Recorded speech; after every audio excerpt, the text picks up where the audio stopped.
business started way back in 2024. We were planning talaga to put up a mini cafe. So, yung nilipatan namin lugar dito sa Soldiers Hills, we felt like it was the perfect place for us to put up a small business like this. Wala kasing ibang cafe dito. Kami yung parang pinaka-tambayan talaga around the village. And to add also, what makes the cafe really stand out is very hands-on yung aking wife when it comes to picking of the right ingredients, no? She's the one preparing all the cookies, no? So, siya talaga nagbe-bake yan and lahat ng mga pastries, lahat ng food namin. Nag-i-stand out to kasi nandun yung malasakit, no? Even our baristas, no? Kaya sila yung nandyan is sila yung nakikita naming may concern sa business na to.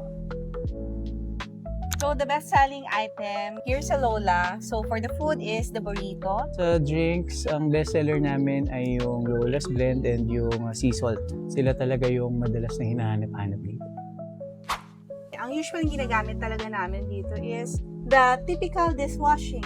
We typically look for the one that can clean all surfaces. We're looking for some cleaner na hindi masyadong harsh yung mga chemicals. Ito po yung Suds all-purpose cleaner pods namin. Each pod is 100% water-soluble and nakakagawa na po ng 500 ml cleaner yung isang pod. Pwede na po siya gamitin sa lahat ng hard surfaces, so pwede na po siya sa kitchen area, sa CR, and pwede din po siya for mopping.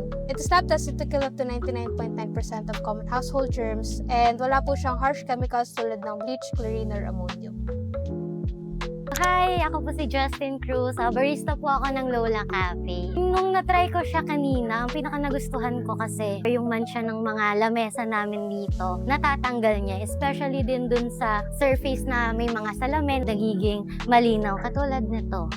Etong Suds is sobrang nakakatulong din talaga dito sa cafe nila, ma'am. Kasi syempre, ini food and beverage industry, sobrang importante yung cleanliness kasi syempre, ini-intake ng tao yung binibenta namin dito. So, sobrang thank you po dito sa Suds. After trying Suds, ang pinaka-nagustuhan ko sa kanya is mabango siya.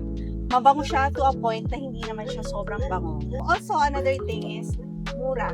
Very fun i-prepare. No? Very easy and very fun. Eco-friendly siya. Hindi ka guilty na nagtatapon ng mga old packages kasi you can just refill it.